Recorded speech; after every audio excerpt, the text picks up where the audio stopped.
قابل احترام معزز سامعین اور میری اسلامی اور دینی ماں اور بہنوں، فطری طور پر ماں باپ کے اندر اپنے اولاد کے متعلق یہ خواہش ہوتی ہے کہ میری یہ اولاد بڑی ہو کر ماحول، معاشرہ اور سوسائٹی میں عزت کی زندگی گزارے، لوگ اس کی تعریف کرے، اس سے محبت کرے۔ اس کے لیے ماں باپ تن من کی بازی لگاتے ہیں اور اپنی اولاد کو عزت کے مقام پر پہنچانے کے لیے رات دن محنت کر کے بچوں کو دنیاوی اونچی تعلیم دلاتے ہیں اور نوکری کے لیے اچھی خاصی رقم بطور رشوت کے دینا پڑتا ہے۔ اس لیے مال کمانے میں حلال حرام کی بالکل پرواہ نہیں کرتے۔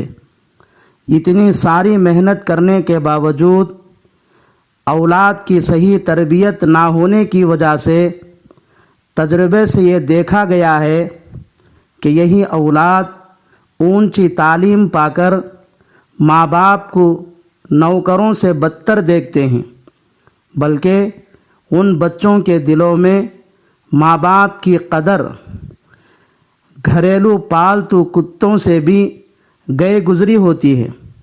چنانچہ شیخ المشائخ، پیر طریقت، محبوب العلماء والصلحاء حضرت اقدس مولانا پیر ذوالفقار احمد صاحب دامت برکاتہم انگریز ممالک کا ایک عبرتناک واقعہ بیان فرماتے ہیں کہ ایک بوڑھی ماں نے عدالت میں یہ مقدمہ دائر کیا کہ میں بوڑھی عورت ہوں، میرے بیٹے کے ساتھ گھر کے ایک کمرے میں رہتی ہوں، لیکن میرا بیٹا ایک کتا بھی پال رکھا ہے۔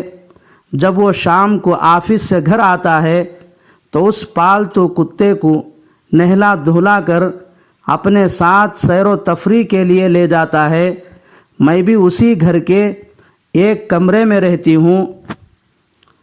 بیٹے کو دیکھنے کے لیے آنکھیں ترس جاتی ہیں، انتظار کرتے کرتے ہفتے گزر جاتے ہیں، لیکن میرا بیٹا میرے کمرے میں نہیں آتا۔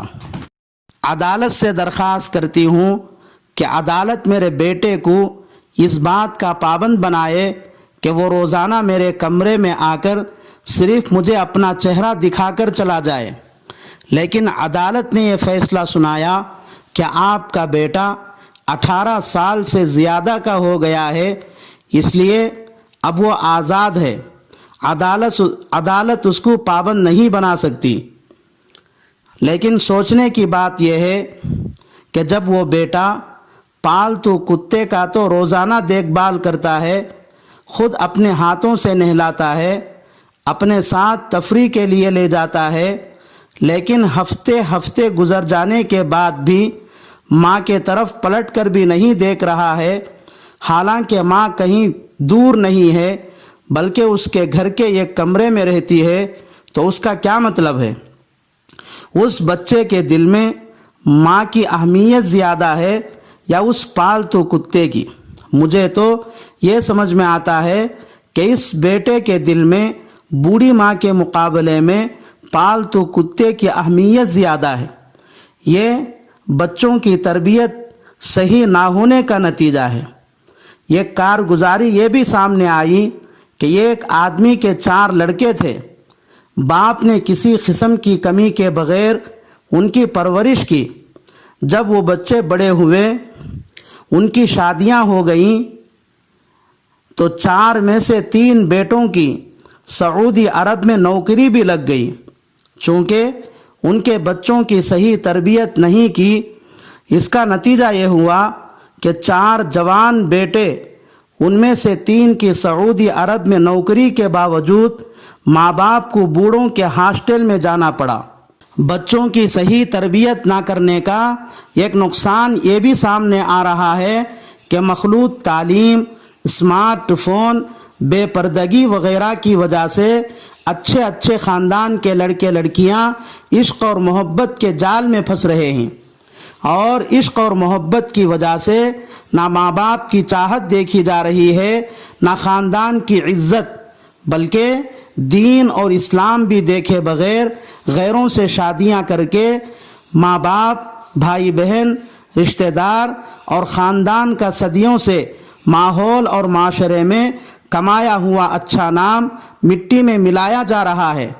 ایک کارگزاری یہ سامنے آئی کہ ایک دیندار نمازی باپ اپنی اکلوتی بیٹی کو اعلیٰ تعلیم دلانے کے لیے انجینئرنگ کالج میں داخلہ دلایا اور خود سعودی عرب میں روزی روٹی کے لیے نوکری کرنے چلا گیا۔ چونکہ بیٹی کی صحیح تربیت نہیں ہوئی تھی، اس لیے وہ ایک پجاری کے بیٹے کے عشق میں مبتلا ہوئی اور باپ کے نیک تمناؤں پر پانی پھیرتے ہوئے اپنے عاشق کے ساتھ چلی گئی۔ یہ کارگزاری یہ بھی سامنے آئی کہ ایک صاحب بہت ہی مالدار تھے، ان کی سب اولاد نرینہ یعنی لڑکے تھے۔ جب وہ بوڑھے ہو گئے تو ان کی خدمت کرنے کے لیے کوئی بیٹا تیار نہیں۔ ان کی اولاد تو سب لڑکے تھے۔ ان صاحب نے ان کو دنیاوی تعلیم بھی دلائی اور ان کے لیے اچھی خاصی جائیداد بھی جمع کر کے دی، لیکن ان کی صحیح تربیت کر کے ان کو دیندار نہیں بنایا۔ اس کا نتیجہ یہ ہوا کہ جب وہ بوڑھاپے میں بیمار ہو گئے تو ان کی خدمت کرنے کے لیے کوئی بیٹا تیار نہیں۔ بچوں کی صحیح تربیت نہ کرنے کا ایک تجربہ یہ بھی سامنے آ رہا ہے کہ بے دین اولاد ماں باپ کا جنازہ بھی پڑھنے کے لیے تیار نہیں، حالانکہ ماں باپ کی سب سے آخری خدمت اولاد یہی کر سکتی ہے کہ وہ خود اپنے ہاتھوں سے ماں باپ کو غسل دے، اپنے ہاتھوں سے کفن پہنائے۔ اللہ اور اس کے رسول سے ملاقات کے لیے جانے والے اپنی امی اور ابا کے جنازے کو خوب سنوار کر خود جنازے کی نماز پڑھا کر قبر میں اتار کر اپنے ہاتھوں سے دفن کرتے، مگر ان کی صحیح تربیت نہ ہونے کی وجہ سے ماں باپ کو غسل کرائے والا دے رہا ہے، کفن پہنانے کے لیے مزدور لایا جا رہا ہے، جنازے کی نماز پڑھانے کے لیے کرائے پر آدمی لایا جا رہا ہے۔ اس سے بھی زیادہ دکھ دینے والی، رلا دینے والی ایک کارگزاری سامنے یہ آئی، وہ یہ ہے کہ ایک کسان ماں باپ نے اپنے اکلوتے بیٹے کو خوب پڑھایا، ان ماں باپ کی محنتیں رنگ لائیں۔ بیٹے نے تعلیم مکمل کرنے کے بعد امریکہ میں اچھا خاصا جاب بھی حاصل کر لیا اور شادی کر کے بیوی بچوں کے ساتھ وہیں رہنے لگا۔ ماں کے انتقال کے بعد باپ کو بوڑھوں کے ہاسٹل میں رکھ دیا۔ ایک دن ہاسٹل سے فون آیا کہ سر آپ کے باپ کا انتقال ہو چکا ہے، آپ آ کر اپنے اسلامی مذہب کے مطابق تدفین کر لے۔ لیکن وہ بیٹا کہتا ہے میڈم میں آفس کے کاموں میں بزی ہوں، آ نہیں سکتا، آپ ہی کفن دفن کا انتظام کر دے، میں آپ کے اکاؤنٹ پر خرچ بھیج دیتا ہوں۔ اللہ اکبر، اللہ محفظنا من۔ ایسے ایک نہیں دو نہیں بلکہ سینکڑوں واقعات ہیں جو بچوں کی صحیح تربیت نہ ہونے کی وجہ سے دنیا میں رونما ہو رہے ہیں۔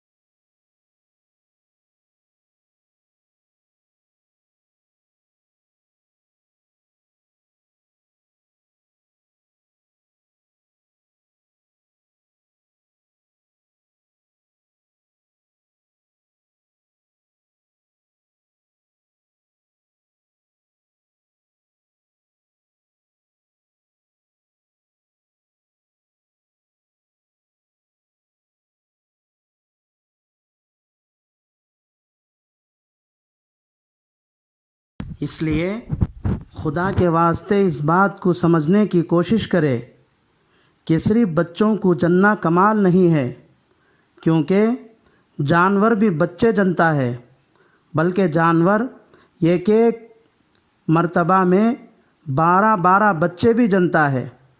کمال کی بات یہ ہے کہ بچوں کی صحیح تربیت کرے اور ان کو دیندار بنائے۔ آخر میں ایک عبرتناک واقعہ سنا کر اپنی بات ختم کرتا ہوں۔ ایک صاحب بڑے مالدار تھے، لیکن شادی ہو کر زمانہ ہو گیا، ان کو اولاد نہ ہوئی۔ اس کا ان کو بڑا صدمہ تھا۔ بہت کچھ علاج معالجہ بھی کرایا، لیکن کوئی فائدہ نہیں ہوا۔ آخر کسی دیندار دوست نے ان صاحب کو صلاح مشورہ دیا کہ دیکھ، عرب ملک میں مکہ نامی شہر میں کعبۃ اللہ ہے، اس کے سامنے مقام ابراہیم ہے۔ رسول اللہ صلی اللہ علیہ وسلم نے فرمایا، جس کا خلاصہ یہ ہے، جو آدمی مقام ابراہیم کے پاس کھڑے ہو کر کعبۃ اللہ پر پہلی نظر ڈال کر جو اللہ سے مانگے گا، اللہ وہ اس کو دے دے گا۔ کیا ہی اچھا ہو، اللہ آپ کو مال و دولت دیا ہے، آپ وہاں جا کر دعا کرو، اللہ ضرور تم کو اولاد دے گا۔ وہ صاحب تیاری کر کے مکہ گئے، اپنی نگاہوں کو نیچے کر کے مقام ابراہیم کے پاس گئے اور مقام ابراہیم پر کھڑے ہو کر کعبۃ اللہ پر پہلی نگاہ ڈالی اور اللہ سے لڑکا مانگا۔ ان کی دعا قبول ہوئی، وہ گھر واپس آ گئے، بیوی سے صحبت کی تو حمل ٹھہر گیا، آخر لڑکا پیدا ہوا۔ ان کو لڑکا تو پیدا ہو گیا، مگر وہ اس کی صحیح تربیت نہ کر سکے، جس کے نتیجے میں وہ آوارہ ہو گیا اور وہ بار بار اپنے باپ سے خرچ کے لیے پیسے مانگتا، لیکن باپ دینے کے لیے تیار نہیں۔ اب وہ لڑکا محسوس کیا کہ جب تک میرا باپ زندہ رہے گا مجھے آزادی نہیں ملے گی۔ اس کو بھی کسی نے مشورہ دیا، عرب ملک میں مکہ شہر میں کعبۃ اللہ ہے، وہاں مقام ابراہیم کے پاس کھڑے ہو کر کعبۃ اللہ پر پہلی نگاہ ڈال کر جو دعا مانگو گے قبول ہوگی۔ کیا ہی اچھا ہو تو وہاں جا کر تیرے باپ کے مرنے کی دعا کر لے۔ چنانچہ وہ مکہ گیا، مقام ابراہیم پر جہاں اس کا باپ کھڑے ہو کر جس بیٹے کے لیے دعا مانگا تھا، اسی جگہ وہ بد نصیب بیٹا کھڑے ہو کر اپنے باپ کے مرنے کی دعا کر رہا ہے۔ یہ سب اولاد کی صحیح تربیت نہ کرنے کے برے نتائج ہیں، اس لیے اپنی اولاد کی صحیح تربیت کرنے کی طرف توجہ دے۔ سب سے پہلے بچوں کو ماں باپ کا ادب احترام، بڑے چھوٹوں کا خوف قاعدہ، سچائی، امانت داری وغیرہ اچھی عادات اور اچھے اخلاق سکھا کر ان کو انسان اور سچا پکا مسلمان بناؤ۔ پھر تم اس کو ڈاکٹر، انجینئر، وکیل وغیرہ جو چاہے بناؤ۔ اللہ سے دعا ہے کہ اللہ تبارک و تعالی تمام مسلمانوں کو اپنی اولاد کی صحیح تربیت کرنے کی توفیق عطا فرمائے۔ آمین۔ وآخر دعوانا الحمد للہ رب العالمین۔